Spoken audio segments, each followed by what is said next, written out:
Hi, my name is Sonali और astro saga के founder के साथ में एक नया पॉडकास्ट सीरीज़ इंटरेस्टिंग टॉपिक्स है यार। मैं मतलब I every time I get surprise because you know that the topics are very interesting. आज हम किस पे बात कर रहे हैं पता है? एस्ट्रोलॉजी और मॉडर्न वर्ल्ड के कोरिलेशन को डिकोड करने की कोशिश कर रहे हैं इन टुडेज पॉडकास्ट सीरीज। और मेरे साथ कौन है? Rajeev Bhandari ji, a very big business tycoon and the founder of the Astro Saga. Welcome to the show. Thank you ma'am. Ma'am, ये स्टार्ट करने से पहले कुछ दर्शकों को मैं बोलना चाहूँगा। बिल्कुल, आप ही का शो है, बिल्कुल बोलिए। ये कि मैं कोई ज्ञानी नहीं हूँ, मैंने कोई ज्ञान की किताबें नहीं पढ़ी है। मैंने जो कुछ सीखा है अपने जीवन में, उस सारा जीवन के रण में सीखा है। जीवन में मैं भी सुबह उठ के काम पे जाता हूँ, शाम को वापस आता हूँ, और उन सब चीज़ों को जो मैंने मेरी प्रॉब्लम्स मैंने जीवन में देखी, उन चीज़ों को जो मैंने ऑब्जर्व करा, उन चीज़ों से सारी चीज़ें सीखी। और जो भी चीज़ें हम डिस्कस करेंगे अभी, एक टेक्निकलिटी नहीं है एस्ट्रोलॉजी, वो बड़े बड़े एस्ट्रोलॉजर्स डिस्कस करेंगे। हम जो भी चीज़ें डिस्कस करेंगे या जो मैं बताऊंगा चीज़ें, वो है जो मैंने प्रैक्टिकली मैंने जीवन में फील करी है। क्योंकि मेरा मानना एक चीज़ का है कि हम किसी की भी ऑटोबायोग्राफी पढ़ के कुछ चीज़ें सीख नहीं सकते। ये मेरा मानना है। आप उस इंसान के बारे में जान तो सकते हो, लेकिन उसकी चीज़ों को आप अपने जीवन में उतार नहीं सकते। उसका सबसे बड़ा रीज़न है every birth chart is different. एक सिंपल एग्जांपल देता हूँ मैं। टाटा को टाटा बनने में 100 साल लगे, अंबानी को लगे 50, अडानी को लगे 5। अगर अंबानी जी ने टाटा की बायोग्राफी पढ़ी होती तो उनको 100 साल लगते। अडानी जी ने अगर अंबानी जी की और टाटा जी की पढ़ी होती तो शायद वो 5 साल में अडानी नहीं बनते। तो ड्रास्टिकली चेंजेस आ रहे हैं। हर इंसान का बर्थ चार्ट अलग है, तो जैसा जिसका बर्थ चार्ट, उसकी सक्सेस स्टोरी, सक्सेस फार्मूला उसके बर्थ चार्ट से ही निकलेगा। एक एग्जांपल और देता हूँ। तेंदुलकर को तेंदुलकर बना, उसने 50 सेंचुरी कितने में बनाई? Virat Kohli in half playing matches उसने वो ब्रेक कर दिया। ट्रू, लेकिन इस पे मैं एस्ट्रोलॉजिकली तो नहीं, पर मैं अक्सर मानती हूँ कि ये कर सकते हैं, ये हो सकता है। ये जो पहला मूवर होता है, definitely it takes time. It's take time, I am agree. लेकिन उसका सक्सेस का फॉर्मूला कहीं से नहीं निकलेगा। वो आपको अपनी मेहनत से, अपनी गलतियां करके निकलेगा। I am a man of mistakes. I believe that if I do 100 mistake, और उससे जो चीज़ें मैं लर्न करूँगा, that will be my learning. अच्छा, कौन सी ऐसी गलतियां है कि जो आप रिग्रेट नहीं करते उन गलतियों? मैं किसी भी गलती को रिग्रेट नहीं करता, क्योंकि मैं डिसीजन लेने में विश्वास करता हूँ। और जो भी इंसान डिसीजन लेगा, क्योंकि डिसीजन कभी राइट या रॉन्ग नहीं होता, decision on the spot decision होता है। Then you have to work hard and then you make sure that your decision will be right. तो उसके लिए आपको मेहनत करनी पड़ेगी फ्रॉम योर सोल। तो पहले डिसीजन लिया जाता है, फिर उसको राइट प्रूव किया जाता है। राइट प्रूफ किया जाता है, उसके लिए आपको मेहनत करनी पड़ती है। और राइट प्रूफ नहीं भी हो तो वो सिंपल चीज है, it's a learning. 100 mistakes give you 1 successful decision and 1 successful decision make your life successful. Raju ji, एक तो है कि वापस आपने मुझे वो जो पुराना कॉम्प्लीमेंट है आपके लिए, उसको ये कर दिया, क्योंकि मैं आपके अप्रोच की जो है, the way you approach to the things, है ना, आपका जो अप्रोच है, आपका जो माइंडसेट है, वो बहुत ही इंटरेस्टिंग, अमेजिंग है। और मुझे लगता है कि यही आपकी सक्सेस का राज है। Is it true? कह सकते हो। Kind of. अच्छा, तो आज बात करते हैं कि हमने लास्ट टाइम बात करी थी कि एस्ट्रो सागा की आपको क्यों मतलब नीड लगती है, देन यू आपने ये जो वेंचर है, ये प्रोजेक्ट शुरू क्यों किया, क्या रीजंस है उसके पीछे, है ना? जैसे मेरा बर्थ चार्ट है, मैंने जब फेलियर्स देखे तो मुझे कहीं ना कहीं हुआ कि कुछ सक्सेस करने के लिए कुछ प्लस माइनस कॉम्बिनेशंस तो करने पड़ेंगे। जो मैथमेटिक्स परमुटेशन कॉम्बिनेशंस, मेहनत के साथ कुछ तड़का तो लगाना पड़ेगा। जो अपन जनरली कहते हैं कोई सक्सेस हो गया, किसका किस्मत वाला है, देखो ये सक्सेस हो गया। किस्मत मतलब birth chart. Then I started my working on my birth chart. तो ये जो आज की तारीख में जो मॉडर्न जो वर्ल्ड है, जो अपन आज डिस्कस करना चाह रहे हैं, उसके अंदर कैसे एस्ट्रोलॉजी हेल्प कर सकती है, किन चीज़ों को हम अवॉइड कर सकते हैं, ये परमुटेशन कॉम्बिनेशन अगर कोई भी करेगा तो उसको बेस्ट रिजल्ट्स मिलेंगे। अच्छा, पहला तो ये सवाल है कि मॉडर्न वर्ल्ड में एस्ट्रोलॉजी के ऊपर इतना ज़्यादा फेथ नहीं है as compare to the ancient world और अब पूरा द ओल्डर ईयर्स? इस चीज़ से मैं बिलीव थोड़ा कम करूँगा। ऐसा नहीं है, अब क्या हो गया है, हर इंसान अलोन हो गया है और मोबाइल पे आ गया है। हर इंसान एस्ट्रोलॉजी को यूज़ कर रहा है, मार्केट में नहीं बोल रहे। अच्छा। आप जितनी बड़ी कंपनियों को देखेंगे उनके कम से कम मिलियंस ऑफ सब्सक्राइबर्स हैं, मिलियंस ऑफ डाउनलोड्स हैं, खुद यार। अगर आप रिसर्च उठा के देखेंगे 14 साल से लेकर 40 साल तक के जितने भी लोग हैं, they are using astrology, but उसको कैसे प्रॉपर वे में यूज़ करना है ये उनको नहीं पता है। अच्छा, मतलब उस फेथ भी है लेकिन उस और उस पे विश्वास भी है, लेकिन उसका फायदा कैसे अपने जीवन में बेहतर करने के लिए है वो ये नहीं हो रहा है। उसका एक रीज़न और बताता हूँ। एक्चुअली क्या है, अब का जो युग है जिसको अपन कलयुग कहते हैं, ये राहु का युग है। राहु के यहाँ हम 100% नेचर के साथ छेड़छाड़ कर रहे हैं। इसका एक एग्जांपल देता हूँ। पहले जैसे बेबी बॉर्न होता था, नेचुरल डिलीवरीज होती थी घरों में, हॉस्पिटल्स में। आज की तारीख में जितनी भी डिलीवरीज हो रही है वो 100% सिजेरियन हो रही है। तो क्या इसका कुछ ये जो है प्रभाव जो है 101% फैमिली पे भी है, उसके इंसान पे भी है, सबके साथ है। ऊपर वाले ने एक नेचुरल डिलीवरी का टाइम दिया है। डॉक्टर सो रहा है, डॉक्टर का कॉन्फ्रेंस में जाना है, वो इंजेक्शन लगाता है, 3 बजे डिलीवरी कर देता है दोपहर को, जबकि एक्चुअल में उसको रात को 3 बजे होना है। आज आप देखेंगे कि 2010 के बाद तो नाइट डिलीवरीज होना ही बंद हो गई है, सारी डिलीवरीज दिन में हो रही है। उसका मेजर इम्पैक्ट आ रहा है मून, क्योंकि जितने ये जो बेबी बॉर्न हो रहे हैं ये सारे राहु डोमिनेटेड बेबी बॉर्न है, सारे राहु डोमिनेटेड है। बोले राहु क्या है? राहु सिर्फ एक इमेजिन है कुछ भी नहीं। अब राहु को अगर डिफाइन करेंगे तो राहु क्या है? सिर्फ धड़ है, नीचे तो उसके पास कुछ है ही नहीं। लॉजिक्स और धड़ एक दुनिया है और कुछ भी नहीं है। तो जितना ज़्यादा आप लैपटॉप यूज़ ले रहे हैं, मोबाइल्स यूज़ ले रहे हैं, जो सिजेरियन बेबी बॉर्न हो रहे हैं, जितनी भी चीज़ें हम जो गैजेट्स यूज़ ले रहे हैं, ये सारे के सारे राहु है, राहु डोमिनेटेड है। तो जो भी बच्चा आज पैदा हो रहा है, चाहे मेल या फीमेल, उनके ऊपर राहु का प्रभुत्व ज़्यादा है। ओके। गुरु का तो है ही नहीं। तो राहु का प्रभुत्व होने से क्या क्या चीज़ें होती हैं? राहु का प्रभुत्व होने से क्या होगा कि जैसे ही राहु डोमिनेट करेगा किसी भी चार्ट में, मून वीक होना स्टार्ट हो जाएगा। मून वीक होना स्टार्ट होगा तो टेक्निकली क्या इशू आएंगे कि बच्चा जब जैसे जैसे वो बड़ा होगा, अपने पेरेंट के साथ में, अपने पीयर ग्रुप के साथ में वो कनेक्शन नहीं बना पाएगा, अटैचमेंट ही नहीं रहेगा उसको।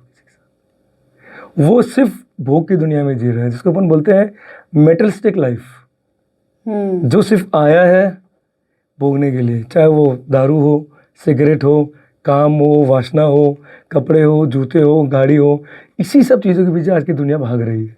यही हो रहा है सारी की सारी दुनिया। तो राहु डोमिनेंस है, राहु डोमिनेंस पूरा।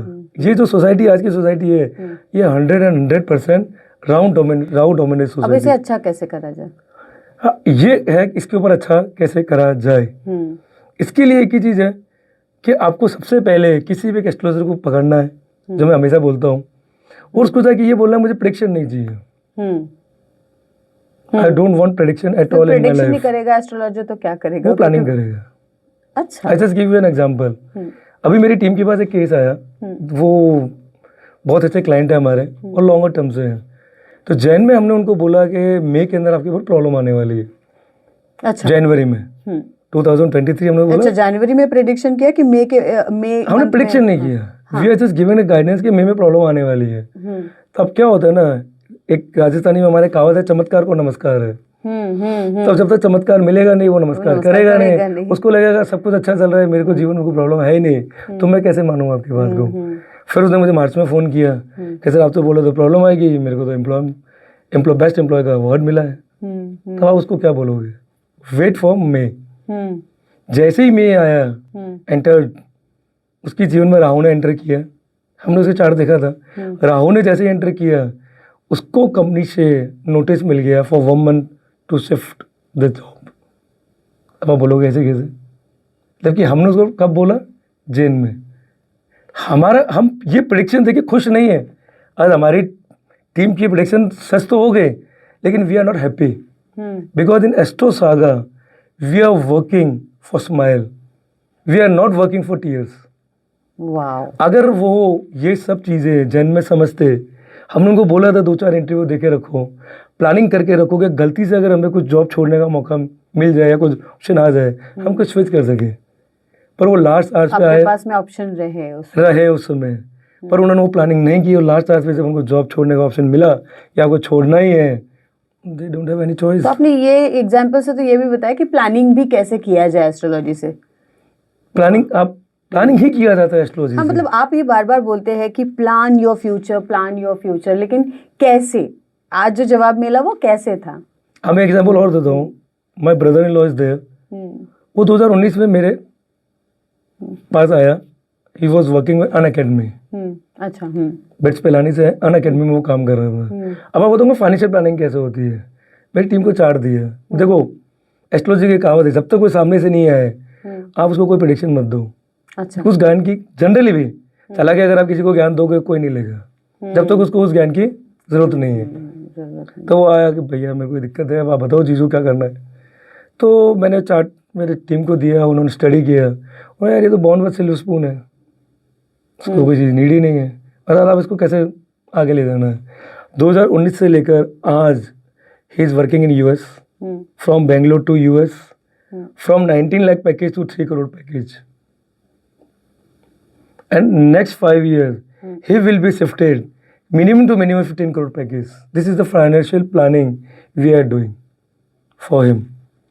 जब जब उसके जीवन में जॉब चेंज का ऑप्शन आया, हाइक का ऑप्शन आया, जो जो हाउसेज एक्टिवेट होते गए हम उसको बताते गए अब तू यूएस के लिए अप्लाई करो, तो उसने यूएस के लिए अप्लाई किया। हमने बोला अब तुम्हारे इंक्रीमेंट के लिए अप्लाई कर, तुम्हारी योग खुल रहा है, ask for your the company, उन्होंने आस्क पूछा। तो करते करते करते आज हम जहाँ कोविड में दुनिया डाउनफॉल पे जा रही थी हम उसको 19 लाख से 2.5 करोड़ 3 करोड़ के पैकेज पे लेके गए। This is the planning, this is the benefit of astrology. अब बोलते तो खूबसूरती है ये एस्ट्रोलॉजी की। क्या बात? This is the only thing I want for my all client. ऐसा कोई वर्स्ट एग्जाम्पल आपको याद है? जैसे आपने बहुत खूबसूरत 2 एग्जाम्पल दिए हैं कि 2 एग्जाम्पल में एक में डाउनफॉल आ गया, दूसरे में राइज हो गया। ऐसा कोई एग्जाम्पल है, ऐसा कोई अपनी चीज़ें देखी है कि जिसने पहले बिल्कुल बिलीव ही नहीं करा? बहुत से ऐसे एग्जाम्पल्स है हमारे जीवन में, लेकिन वो आपने चमत्कार को नमस्कार वो वाला मैं ब्रदर इन लोग के गलो, ये जो आईटी इंजीनियर, वो चीज़ों पर विश्वास करता ही नहीं था, उसको भी चमत्कार देना पड़ा। एक बार जब वो आया चार्ट पे हमने वर्किंग किया, तो I am doing this project, तो घर वालों को इंटरेस्ट रहता है, सबको रहता है कि हमारे बारे में कुछ बताओ। हमने उसको एक छोटा सा चमत्कार दिया तो हर इंसान के कुछ एक सीक्रेट्स होते हैं जो उसको पता होते हैं। मैं एस्ट्रोलॉजी को बोलता हूँ, बर्थ चार्ट को बोलता हूँ मिरर चार्ट। आपका मिरर है वो, आप कुछ मत बोलो अपने बारे में, वो सब कुछ बोलेगा। कितने पाप आपने किए, कितने पुण्य किए हैं, वो सब आपके बर्थ चार्ट के अंदर कुंडली है, वो चार्ट दिए हुए हैं। तो वो बर्थ चार्ट जब हमने उसको बताया इतने पाप तूने तेरे जीवन में किए हैं, वो शॉक्ड। आपको कैसे पता? हमें नहीं पता, आपका चार्ट बोल रहे। अच्छा, ऐसा भी होता है बहुत सारे आपको ये दिए जाते हैं, क्या बोलते हैं उसे, कुछ ऐसे करने के लिए, जैसे लाल रुमाल रख दो या ऐसा करो, ये जो चीज़ें बताई जाती है उससे भी चार्ट्स में कुछ प्रभाव होता है क्या? ये एक्चुअली बेसिकली क्या मॉडर्न लाइफस्टाइल में ये सब चीज़ें अब नहीं चलती है। जो एस्ट्रोलॉजर्स फेल हो रहे हैं वो इसी कारण हो रहे हैं कि वो अपने आप को मॉडर्न एस्ट्रोलॉजी के रूप में चेंज नहीं कर पा रहे हैं, अपग्रेड नहीं कर पा रहे, अपग्रेड नहीं कर। आप तो बात कर रहे हैं एस्ट्रोलॉजी की, यूएस जो इंडिया नहीं वर्ल्ड में सबसे फादर ऑफ कंट्री है, वो कर्मा क्लीनिंग पे चल रहा है। मतलब हम क्या कर्म करके आए हमारे जीवन में हमें नहीं पता, लेकिन people are working on karma cleaning. तो यहाँ इंडियन एस्ट्रोलॉजी में सबसे बड़ा जो फ्लॉज मैंने देखा है वो आज भी कहते हैं गाय को रोटी दे दो, पीपल के पेड़ के नीचे के दिया लगा दो। इन सब चीज़ों से अब काम नहीं होगा। अगर आपको बड़ा बनना है तो काम भी बड़ा करना पड़ेगा, उपाय भी बड़े करने पड़ेंगे। लाइक जैसे हमारा अभिषेक जी है, वो कहते हैं मंगलवार को चैरिटी करो।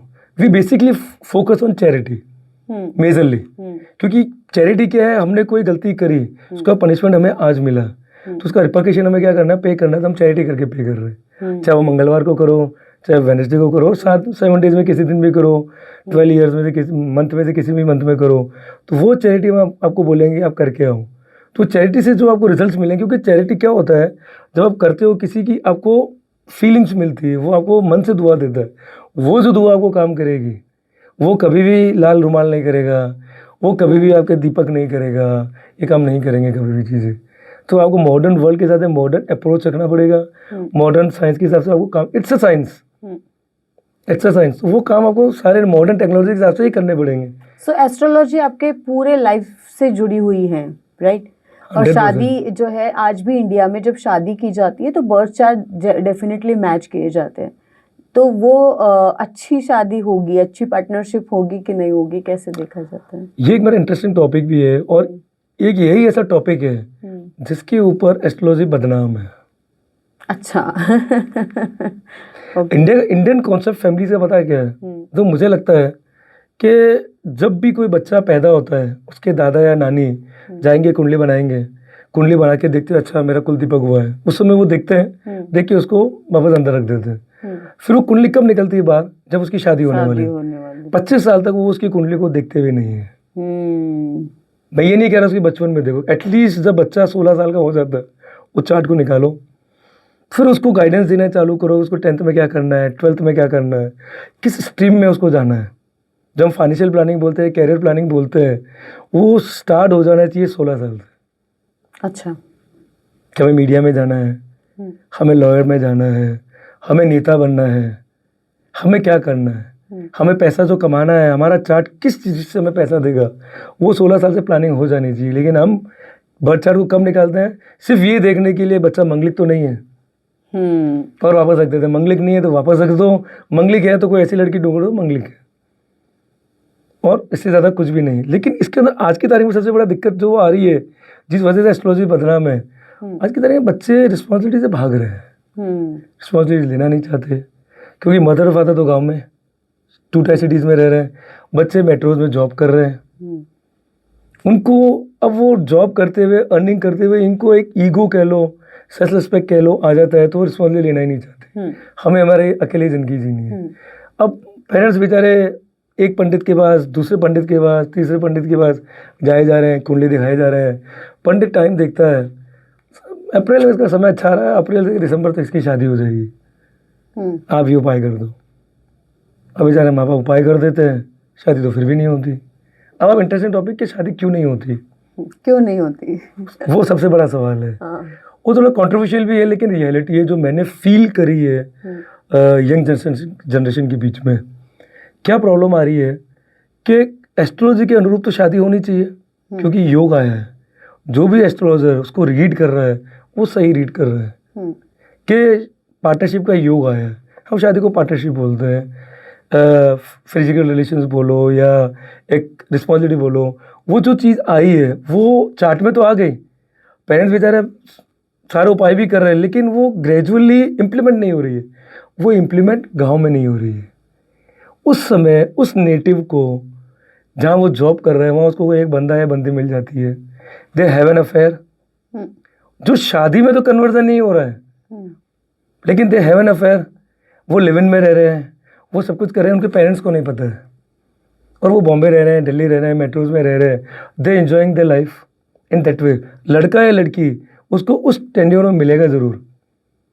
पंडित उसको बोलने से कतराते हैं, सामने से बोलते नहीं हैं। जो पुराने पंडित वो ये नहीं बोलेगा कि भैया आपके लड़के लड़के को लड़की मिल चुकी है, वो उसके साथ वहाँ रह रहा है, वो पता नहीं करते। और बेचारे पेरेंट्स घर में या दुखी होते हैं, यार उसको तो मिली नहीं, अरे पता नहीं तुम्हारा बच्चा वहाँ अफेयर करके बैठा है। तो जो योग था शादी का वो नलिफाई हो गया। अच्छा, शादी का योग था ना, शादी हमने लिव इन में रह के कर ली 6 महीने, right, this is also partnership, तो वो नलिफाई हो गई। लेकिन पेरेंट्स को तो पता ही नहीं है। पेरेंट्स गाँव में बैठे, उनको क्या पता बच्चा दिल्ली में क्या कर रहा है, बॉम्बे में क्या कर रहा है, मेट्रो में। अच्छा, मेरा एक केस है, मैं बात करना चाह रही थी। One of my known person is like struggling for marriage from long years. तो शादी हो जाती है फिक्स, लेकिन और ऐसे एक बार नहीं होता, बहुत बार ऐसा होता है कि शादी फिक्स हो गई है और दूल्हा दुल्हन के तरफ से है, लेकिन वकील ही गायब आया ही नहीं और शादी हुई ही नहीं। ऐसी सिचुएशन भी आ जाती है। तो ये सिचुएशन उसके लिए मैं कहना चाहूँगा सारे पेरेंट्स को कि जब भी शादी के लिए आप लड़का लड़की के लिए कुछ ढूंढते हैं, वर या वधू ढूंढते हैं, सबसे पहले एस्ट्रोलॉजर के पास जाके पूछिए क्या मेरा बेटा और बेटी इसके लिए बने हैं। पर ये तो करा ही जाता है, वो तो ये this is the modern world जो आप बात कर रहे हैं, करा ही जाता है, पुराने जमाने में होता था। नहीं अभी भी, मतलब she is also the case I am sharing I am coming on this point only. क्या सबसे पहले जाइए उसको पूछिए क्या मेरा बेटा और बेटी शादी के लिए बने हैं, क्या उनका चार्ट मैरिज सपोर्ट करता है। अगर उनका 7th हाउस डैमेज है तो इट्स बेटर कि हम उनकी शादी ना करें। उनका इम्पैक्ट कहाँ है पता है आपको? आज मैंने ऐसा चार्ट रीड करे हैं, बहुत से एनालिसिस करे हैं, मैं कम से कम 500 ऐसे लोगों के चार्ट रीड कर चुका हूँ जिनके डिवोर्स हो चुके हैं, जिनके पेरेंट्स को पता था कि उनके बच्चे के डिवोर्स होंगे, लेकिन उन्होंने सिर्फ अपनी रिस्पॉन्सिबिलिटी पूरी करने के लिए उनकी शादियाँ कर दी। अब होता क्या है, पंडित के पास गए, पंडित ने बोला 7th हाउस डैमेज है सर, डिवोर्स होगा। बोला आप तो शादी कर दो, हमें मतलब नहीं है।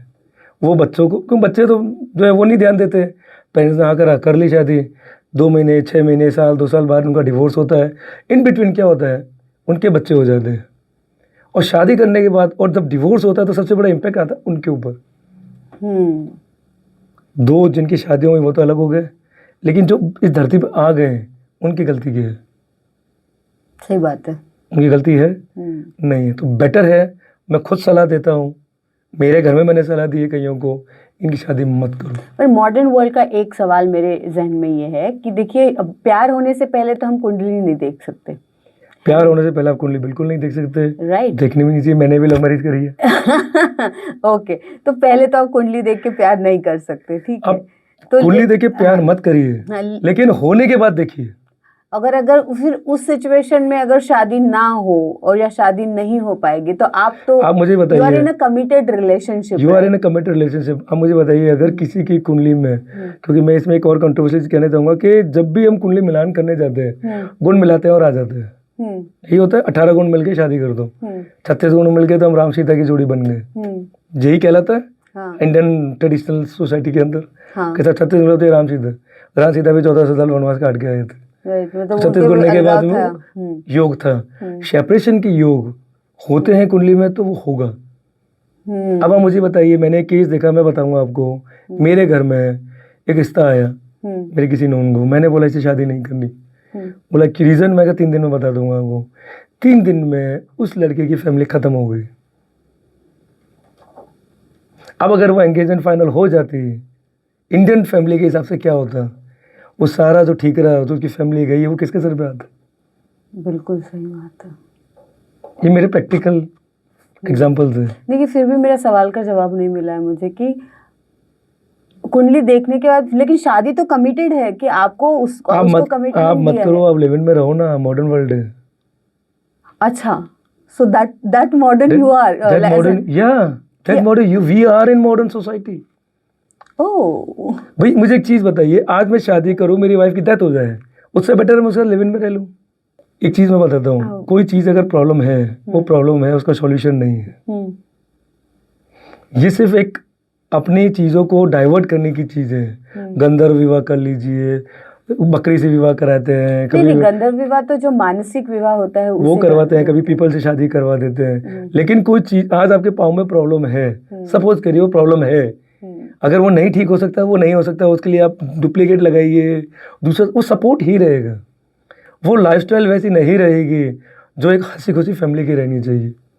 Okay. मैंने ऐसे चार्ट देखे हैं, ऐसी फैमिलीज देखी है जिनमें हस्बैंड और वाइफ में एक्चुअल आप पूछोगे तो कोई प्रॉब्लम है ही नहीं, still they are fighting daily. ये क्यों होता है? उनके चार्ट में प्रॉब्लम है, 7th हाउस प्रॉब्लम है। 7th हाउस प्रॉब्लम देगा, they will fight for anything. आपने ग्लास यहाँ क्यों रख दिया, ग्लास के लिए झगड़े हो जाते हैं। मेरी एक ब्रदर की प्रॉब्लम है शादी के अंदर कि जब हम मिलान करते हैं ना, तो हमें सबसे बड़ा मिलान करना चाहिए वीनस का। अच्छा, वीनस क्या होता है? चार्ट के अंदर गुण मिलान करिए, जो इंडियन ट्रेडिशन है करिए। मॉडर्न फैमिली या मॉडर्न एस्ट्रोलॉजी कहती है सबसे पहले वीनस का मिलान करिए। वीनस होता है शौक। मेरे ब्रदर को घर में रहने का शौक है, खाना बनाने का शौक है, एक से एक लजीज बनाएगा, लेकिन घर पे उसकी वाइफ को बाहर जाने का शौक है, खाना